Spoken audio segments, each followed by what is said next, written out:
Hi. Hi. We're just chatting about everything. Yes. I'm really excited to be here today with you, Lindsey, and talking about your company, how you got there, why. And I'm particularly interested in getting into how you're building your company and your brand, Set Active, with a community. That's, I think, is really sets you apart and makes you different. And to me, makes it even more interesting than your awesome clothes. So Lindsey Carter, thank you for being here. Of course. Happy to be here. Yes. And just like dive in and tell us how you got to this moment, and then we'll take it from there. Sure. So I grew up in Beverly Hills. I had a sort of like, people hear that and they're like, oh, so like probably she had everything handed to her. And that's absolutely not what happened. I lost my mom at a young age, and my dad was like very focused on like making sure that not everything was handed to us, even though like we had such a traumatic experience of losing our mom. Like we didn't drive the nicest cars in high school, although my friends did. We didn't have unlimited budget to like get lunch on Beverly Drive. Like I brought my lunch in a brown paper sack. And when I went off to college, I went to study early childhood education. I wanted to be a kindergarten teacher. And in my senior year, I was like, okay, I love kids. I know I love kids, but I'm like not loving what I'm doing. And I'm not loving what I'm studying. And I was like having a whole panic attack. And I went to my advisor's office. And this is where I first learned how important it is to advocate for yourself, because it showed me. And you went to a big school. You went to U of A, right? Yeah. I went to U of A, big school. And I remember like talking to a lot of friends, and they were like, it's your senior year. Like, what's your advisor going to do? It's like, I don't know, but like, I'm going to find out. Yeah. Like, I'm going to go talk to her. That resource exists. Yeah. I'm going to go use it. So I went and I spoke to her, and she was like, okay, here are your options. And she laid them all out. And she's like, you can, get your degree in this, but you'll have to get a minor if you're not going to complete your like student hours, because that's part of the degree. So I ended up minoring in communications. I graduated a semester late because of this like switch, which wasn't the worst case scenario. And then I graduated, got a job at NBC Universal. And that's where I realized that I hated working for people. At an early age, I realized that too. Yeah. I like wanted the job. I was not going to like let up until I got the job. I contacted every person in my network to like see how I could land an interview. I ended up interviewing. I had the best bosses. I still talk to them to this day. I just didn't like working for them. And then I went to go work in trend forecasting for Jane. And I learned a ton from her. She's so brilliant at, understanding the way consumers buy products and what consumers look for when they want to connect to a brand. And I actually learned a lot. Although, again, I didn't like working for other people. Yeah. I started to like notice this trend. First, I thought it was because I just like didn't like the job. And I slowly realized that it's because I didn't like having a boss. Because then I worked at Variety Magazine again. Didn't like working for someone. And I was like, you know what? I'm just going to do my own thing. And I left and I started my own social media agency. And that's where I was doing social media for celebrities, brands, businesses. So I started to already slowly like work up my black book of contacts. And I was always taught from a young age, like how important networking is and just talking about what you want to do. And you never know who you're going to meet or how they can help you. So I just really started to build that like internal black book. Like I had like an agenda where I would like actually handwrite people's names and leave a note of like who they were, why did I like them, and their number or contact. And then I was sitting at Alfred Coffee on Melrose Place, which is so crazy because now I have a store on Melrose Place. And I was waiting to meet a client to sign the contract to like be another client and onboard them to my agency. And I was watching all these girls walk in to get their coffee. And I'm like, literally just like, like it clicked right then and there. And I was like, none of these girls are like intentionally wearing matching sets. Like, I don't know why my brain went there, but I was like, someone was in Lululemon leggings, but like a neon green sports bra. And I'm like, no one's doing matching sets, or at least at the time, no one was doing it. Lulu was very technical. Aloe Yoga was very yoga focused. All their marketing collateral were upside down yoga poses, or how many people can they put on top of each other to form a bridge. And I was like, so not for me. I was like, there has to be an activewear brand that's for the everyday girl, whether they make it to the gym or not. And so I went home and didn't care about the client that I cared about her, but I was just like not motivated to like dive into that, which is what I usually would have done. And I just got on my computer and I was searching everywhere and there was nothing. And I was like, okay, there's a hole in the marketplace. I'm going to do this. And I'm not very good with patience. So I didn't realize how long it was going to take to like really get something like this up and running. It took about 1.5 years of Which it honestly in the scheme of life is not that long. Correct. But I know when you're in the grind of it, you're like, why isn't this happening right now? Well, also it's taking up so much of my attention. Yeah. My agency was starting to fall through the cracks. My income was only my agency. And so like I couldn't afford to let that fall through the cracks, but I really wanted to focus on building set. There's only so many hours to make some sacrifices. Yeah. So that's sort of like my background. So I have a few pinpoints I want to take out of there. First, because it's, I think, something we share, but tell me more about your mom. I mean, I know I was only 9 when she passed, but my mom, from what I choose to remember, was an incredible mother. She was really sick. She had lupus and Crohn's. How long was she sick for before she passed? Honestly, she was sick for my whole life in and out of hospitals, but her healthiest that she had ever been was when she was pregnant. So I think that's why she got pregnant so close together with 4 of us. Which, by the way, is not unusual for those types of diseases. There's something that spikes and hits your immune system. But so you have 3 siblings. Yeah, I do. I have 2 older sisters and a younger brother. Oh my God, it's exactly the same. Yeah. And the pain was like so intense for her. And I don't even think I've like ever shared this publicly on a podcast. I might have when I had my own podcast. Can't remember. She ended up like relying heavily and became addicted to like painkillers basically. And then eventually like the real hard stuff like heroin. Because it was the only thing that could take the pain away. And I didn't learn that information until I was older, obviously, because like you're not going to tell a 9-year-old that that's how your mom died. So I basically had to like grieve her all over again in high school because I had just found out like the real reason of why she passed. She ended up dying from a staph infection in her heart.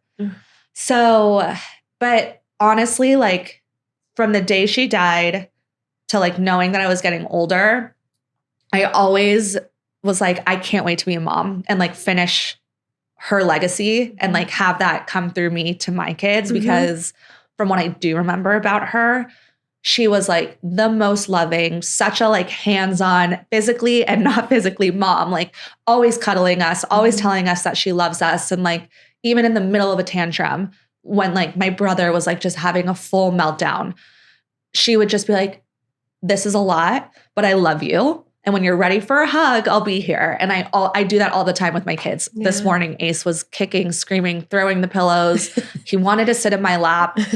Ava was in my lap. Ava's my daughter.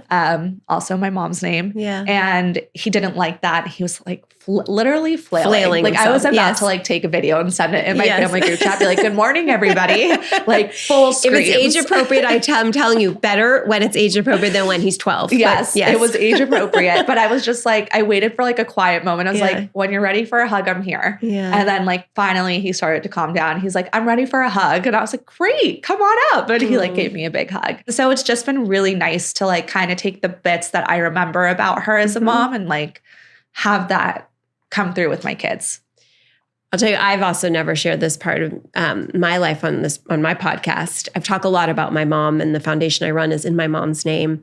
I was 16 when my mom was diagnosed with ovarian cancer and 21 when she died. My little brother, I mean, same sibling order as you, my little brother was 10 and 15 when she passed away. And I have a sister who's 11 months older than I am, which is, when you have kids, you realize that's insane. I was a bit of a surprise, and a sister who's 7 years older. And I don't believe that it was I was older than you, but I don't believe it was a conscious thing until I was later in my 20s that I not only wanted to build something, I learned very young that I was not going to work for someone else. And I think there's something kind of interesting about that. First off, if you were a man and you said that, you'd be like, of course you would start your own business. And as a woman, you're like, what, you can't get along with people? Like, what do you mean? And I don't think so. I think I've learned now that there's a person that gets up in the morning and is given things to do and has tasks and can do them. And that's awesome. And then there are certain people, and with women, it's probably even less because I don't think we're told to do this, maybe in my generation, not yours, that you wake up in the morning and you know what to do. Like, you just somehow inside know what to do to get it done, to keep moving forward. And I knew that I was that person. Like, I knew what to do in the morning. Like, I knew how to get it going. Even if I didn't know what I was doing, I still knew what to do. I filled my day. And I also knew that I wanted more than anything to be a mom. Yeah. And to really carry on the beautiful parts of that my mom left in me. And that whatever I was going to do with my life outside of that had to work with that. So I knew before I had kids that if I had a job in a big company where I had to show up every day for a certain amount of hours, even if, by the way, I could get my work done in twice as fast as the person next to me, because like I don't take breaks and I didn't, this was before when you could smoke places. Like, I didn't smoke. I didn't have smoking breaks. I remember in my 20s, my first job, like the person next to me left every 14 minutes to go smoke. I was like, why do I have to be here as long as this guy? Like, I don't leave. But I knew that I wanted, when I became a mom, that I would be able to make that like part of the really like the most important part of me. And so I had to be able to build a career that allowed me to do that. Yeah. And that's being an entrepreneur and using that skill, I think, of knowing what to do when you get up in the morning. So I totally understand what you're saying. And as one of my older sister's best friends, who I've interviewed and I've known since I was like 8 or 9 years old, her mom was Natalie Wood, and she would tell me, she spent a lot of time in our house growing up, and my mom was like her, surrogate mother. And she's like, we're just part of a club now. Like, we're part of this club that sucks. It's not the one you like died to be in high school or college, but where you lost your mom at a young age, but you have a choice, like how that's going to make your life more enriching and more fulfilling. Yeah. And you're doing that. And so I think that's really beautiful. I know a lot of people in our club who haven't been able to do that. Yeah. And I think there's nothing like more special than that. Yeah. And I think the next part of what I want to jump into is, like I said at the beginning, that you're building this brand by also building a community. Maybe I'm putting this out there and maybe it has nothing to do with it, but I feel like that has something to do with that. Like that sort of piece of you that, that cracked a little piece of you when you were younger. Yeah. Am I like totally far reaching here? You're not at all. I mean, I think, I can't say what it's like to have a mom from 9 years old on. Yeah. But growing up to be 9 and having her, you always had a sense of belonging because you belonged to her. Yeah. And when I lost that, I realized I no longer had a sense of belonging. Yeah. And even if you have a wonderful dad, it's just not the same thing. It's not. I mean, it really is not the same thing at all. And I think that when I've always been the most like inclusive person in my friend group. I still am to this day. Like, I'm a more the merrier type of girl. Yeah. Like, I understand people like one-on-one times or quality times with their like friends. I actually don't understand that. I thought I did. And like, I that's a lie. Yeah. Like, I am such a more the merrier type of person. Yeah. Like, if you and I are getting dinner and you're like, hey, I just got off the phone with Sarah Ann and you know what? She's going to come. I'd be like, great. Yeah. Like, tell her.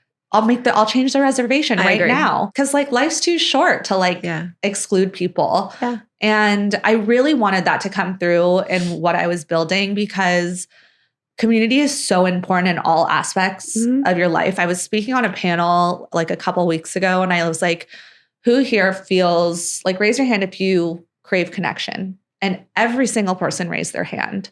And if I can give that through an activewear brand or whatever it is that I'm doing, I'm filling my cup because I know that if they don't belong somewhere else, they belong with Set Active. Yeah. And so it was really important to me to have that aspect. And I do think, like, not to toot my own horn, but I do think that Set was one of the first D2C brands to foster a community. 100%, which is why you're successful. I think it's a big part of it. It's so important, but so many brands now want to implement community. Yeah.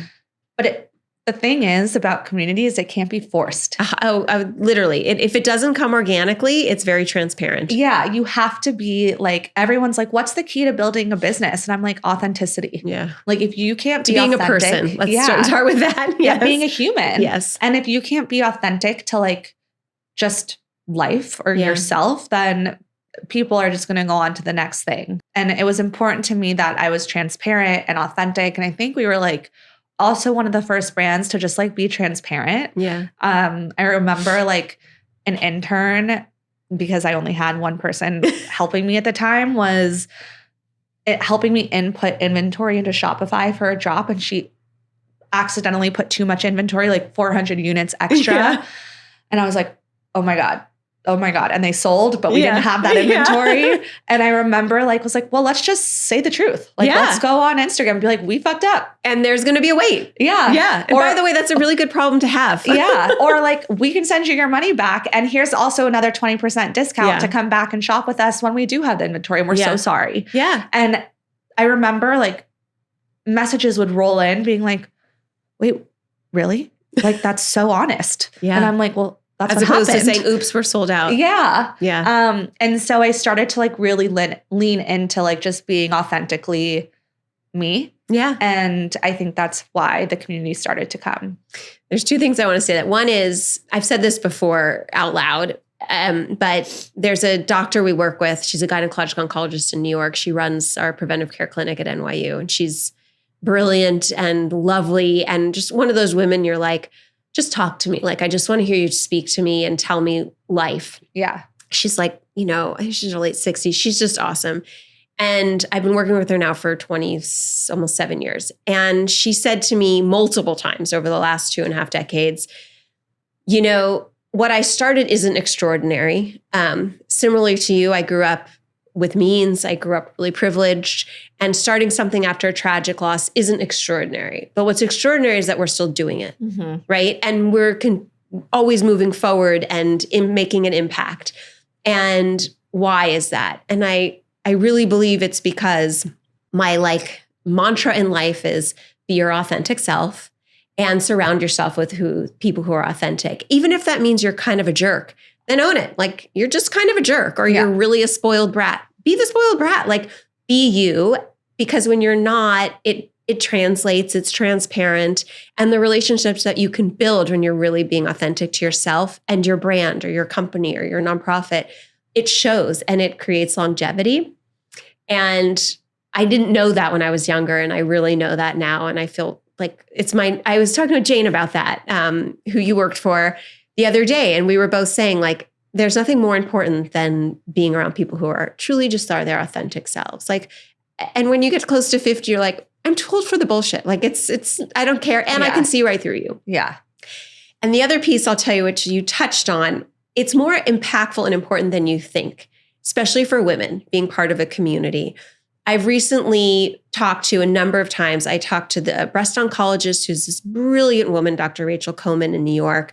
And I had a conversation with another doctor who's a gynecologist who specializes in women in their 40s and 50s through perimenopause and menopause, which is the least favorite part of your life to come. And another woman I just interviewed the other day, holistic nutritionist. And if you ask them, like, what are the 3 most important things for women to do to stay healthy and strong and live longer? Always in that top 3 is have a community of women. Be surrounded by and surround yourself with people who fill your cup, who bring you joy. And that connectedness is more impactful than just having lunch. Like, it releases hormones in your body that may bring you happiness and stability and lower your stress levels.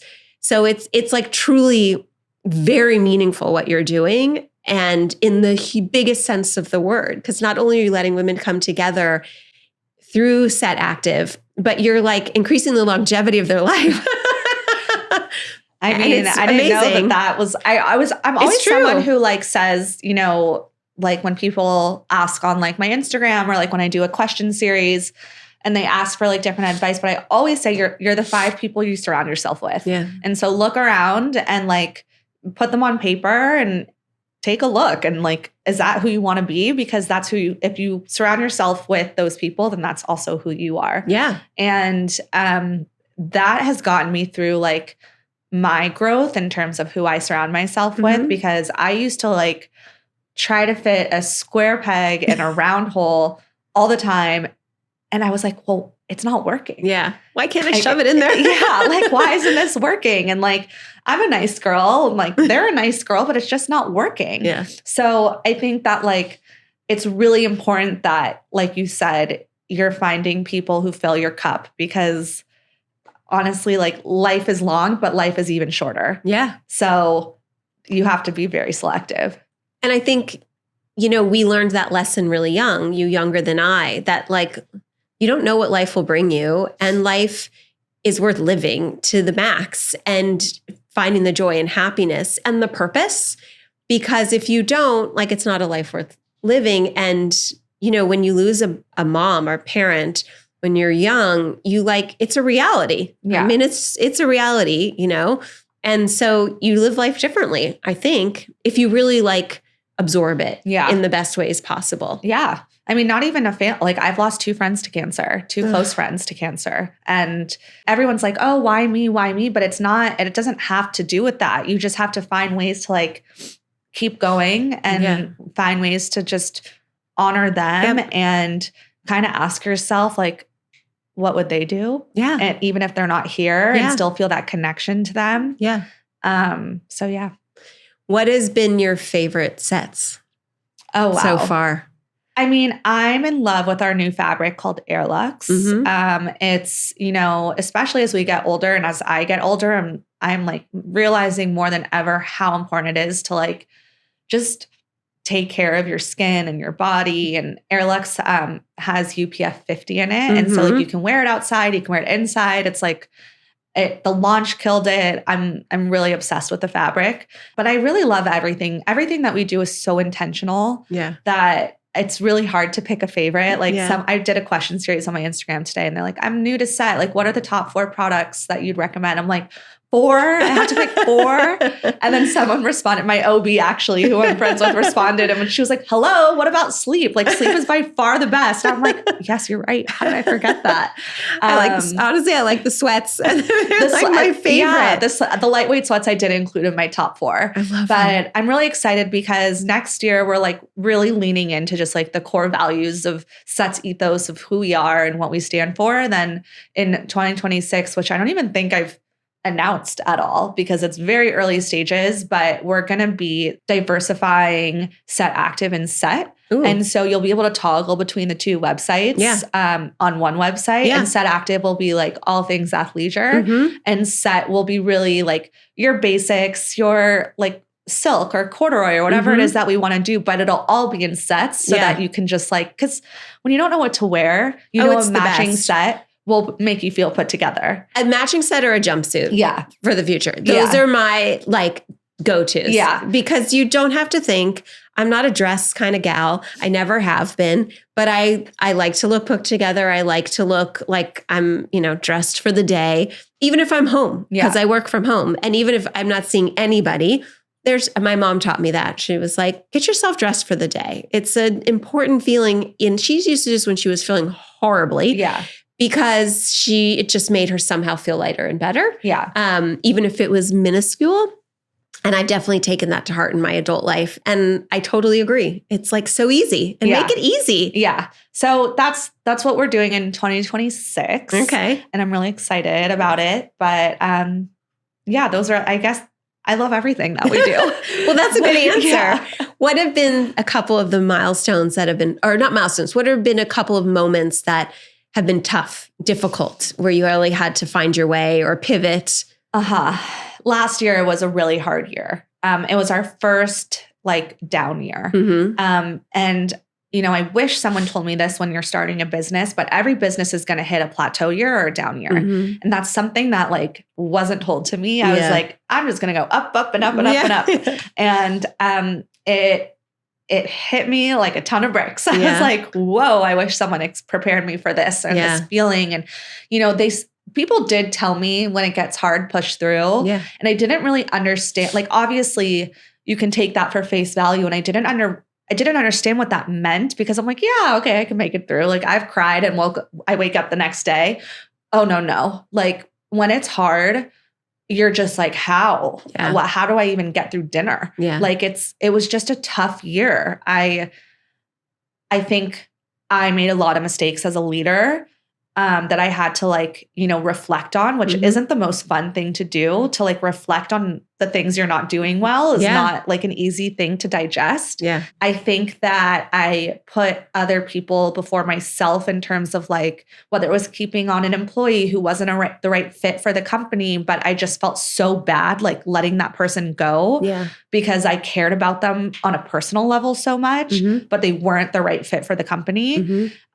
I wasn't being authentically myself. Like I was saying I was excited for the product we were putting out, but I really wasn't excited. Of course, there were some like great things we did, but the majority of what we put out like wasn't exciting me, and to like fake that excitement was really, now looking back, hard to do. Yeah. That's exhausting. And yes, I mean, especially when you have 2 kids, like I found myself like not really being present with them. I like feel guilty that I like was so clouded by like the bad business year we were having that it was just a tailspin of like, at a water park, there's that slide, you like shoot out and you go round and round and round and round until you like drop to the bottom. Yes. That's what the whole year felt like. And I was like, when's the drop going to happen? Like, what? Come on. Like, just give it to me now. Like, let me drop because I don't know how much longer I can keep going round and round and round. Were you conscientious of that during that time? I think, in the beginning, the drops like weren't performing as well. Like, don't get me wrong. We still made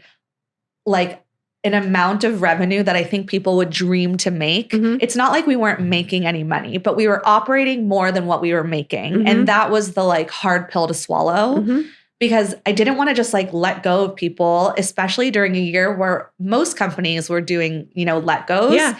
And I love so hard and I care so much.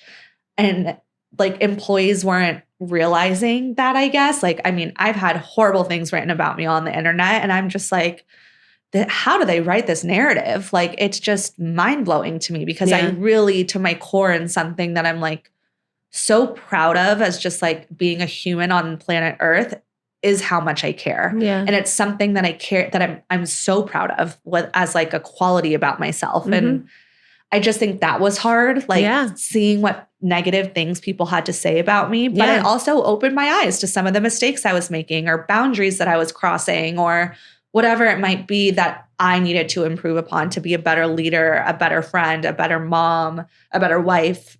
I mean, kind of everything. Yeah. And then in December of last year, or it was kind of middle of November, I sat down with my COO who was on maternity leave, and we were in my room. It was the middle of Black Friday, and we just looked at each other. We're like, we have to turn this around. Like, this is not where set story ends. Like, we got to just, let's overdrive this. And some sort of motivation kicked in.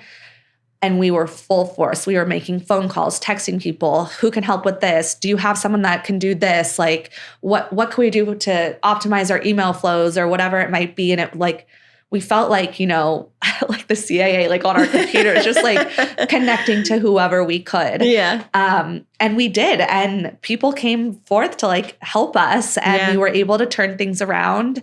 And it's been slow, but we finally stabilized in August, which was huge. It takes normally 1.5 to 2 years to stabilize from a down year. Yeah. And we did it in quickly, 9 months. Yeah.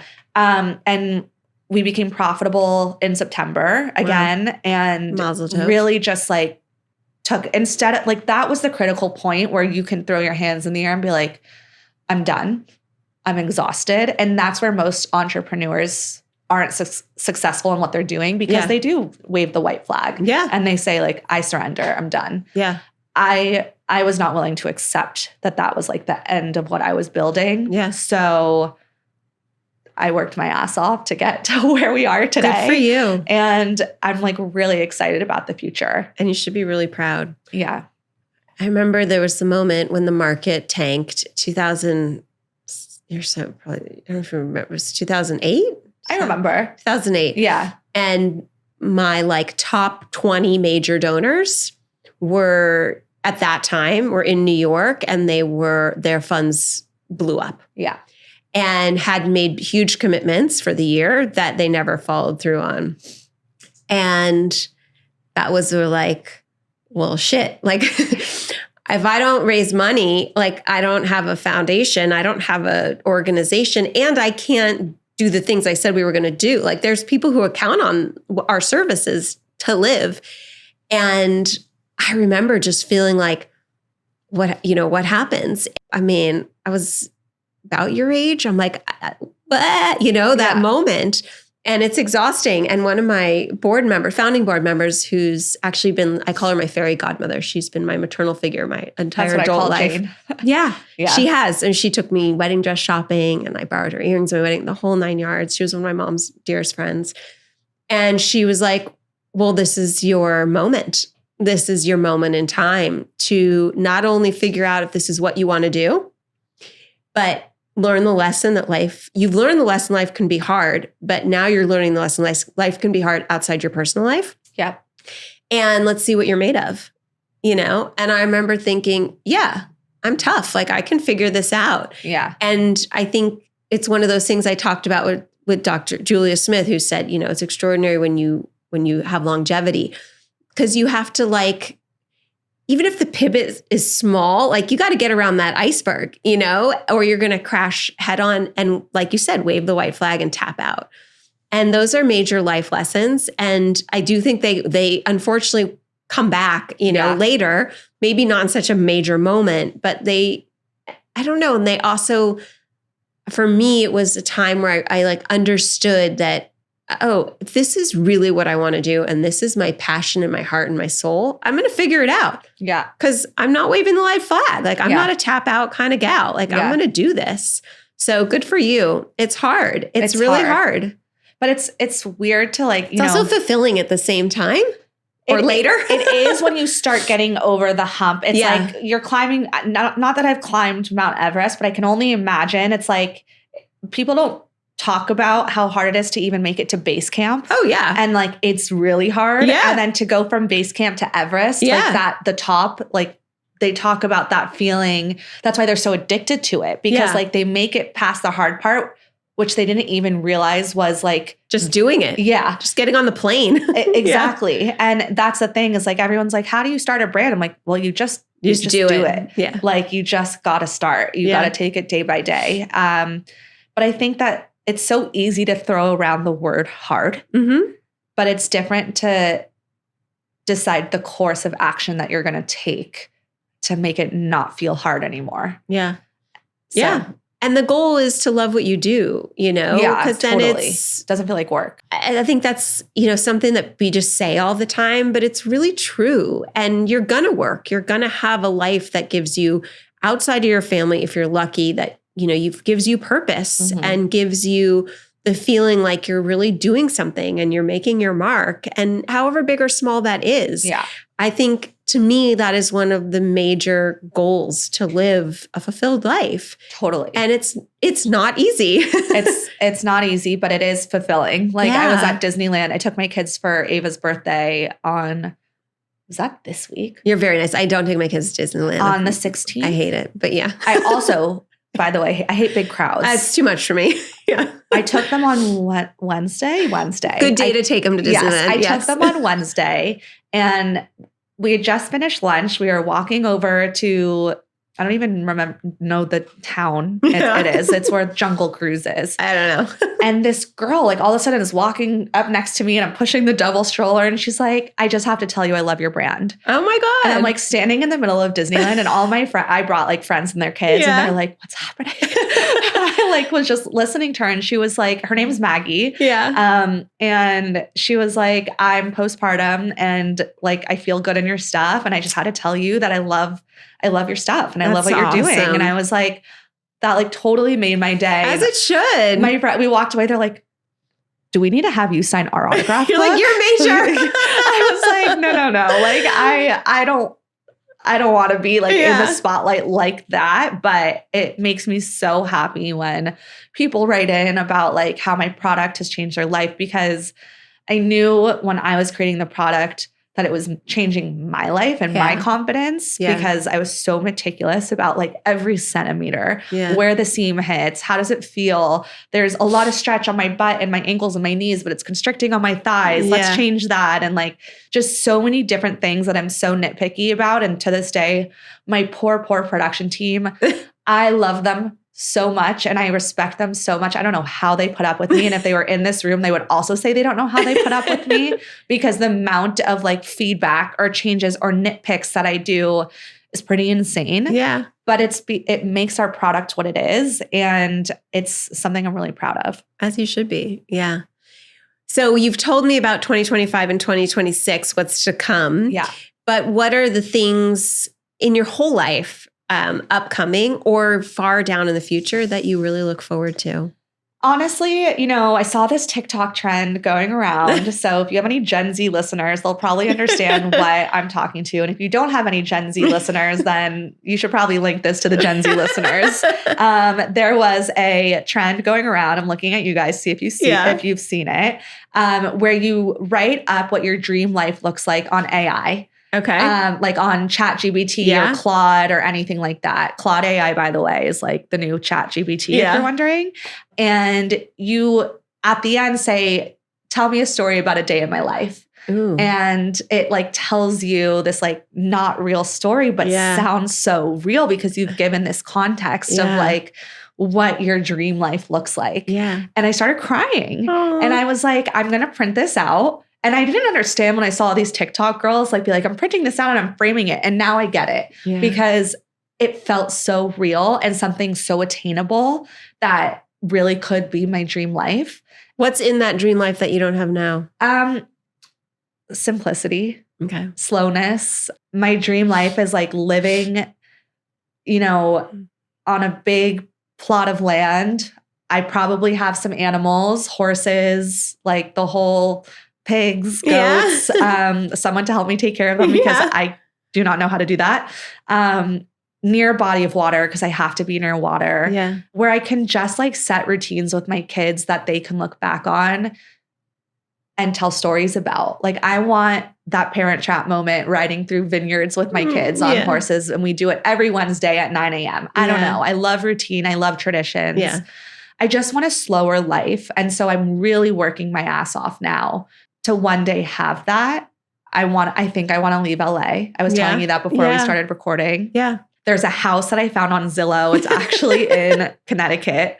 Where in Connecticut? It's in like Fairfield area. Yeah. My sister lives in Westport. It's beautiful. I have the house as an open tab on my computer. I won't exit out. Yeah. Because it's almost like my own personal vision board. It's got the horse stables. It's the ocean's right there.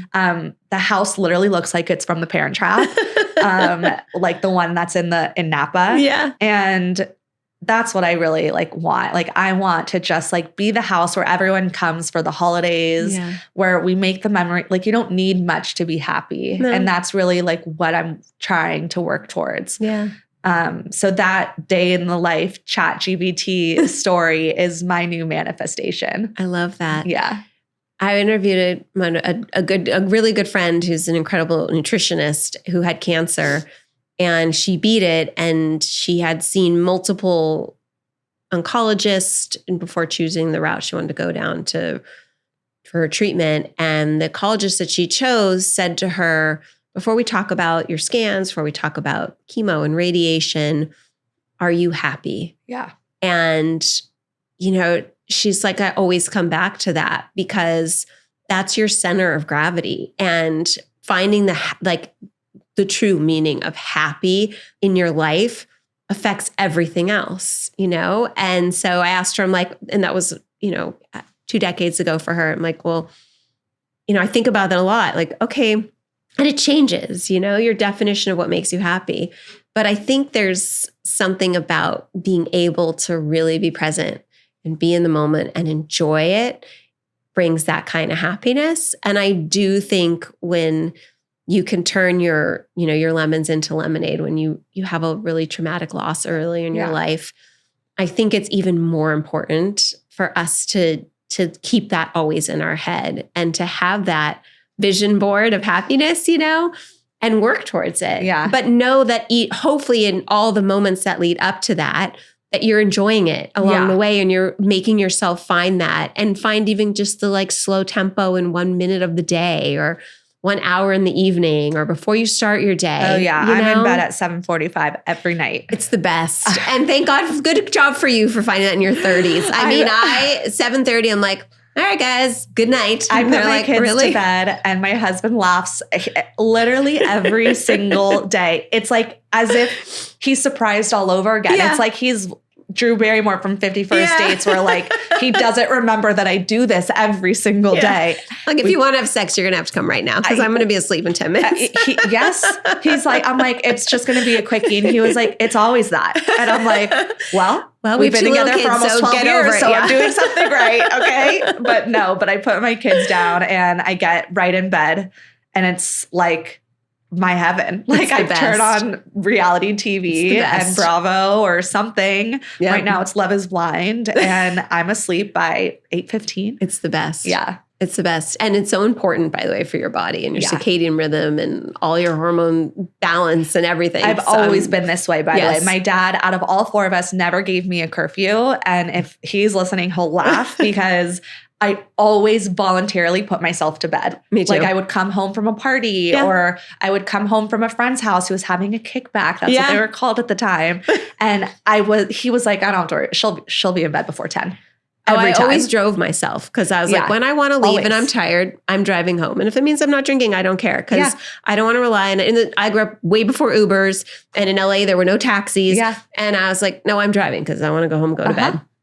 Yep. Yeah. And I'm still the same way. Same. It's awesome. Yeah. Well, thank you so much. I really think I could talk to you for a really long time, but I'm going to cut us off because I'm sure you have a very busy rest of your day. But thank you so much, Lindsey. This was really fun. And I've seen you behind me at workouts, but I'm really happy to know you. Yeah, I really am. Me too. Burn literally changed my life. And like, I don't think our paths would have crossed. No. Maybe they would have. I don't know. In a different way. But what Maria's building at Burn is also something very special. And because it's based in community. Yeah, that's what I was going to say earlier is like another brand that just really cares about community is Burn. And I've never been someone that liked working out, but I look forward to going every day. Yeah, it feels good and for all parts of your body. Yeah, which is really nice. Yeah. Well, thank you so much. Thank you for having me. Absolutely.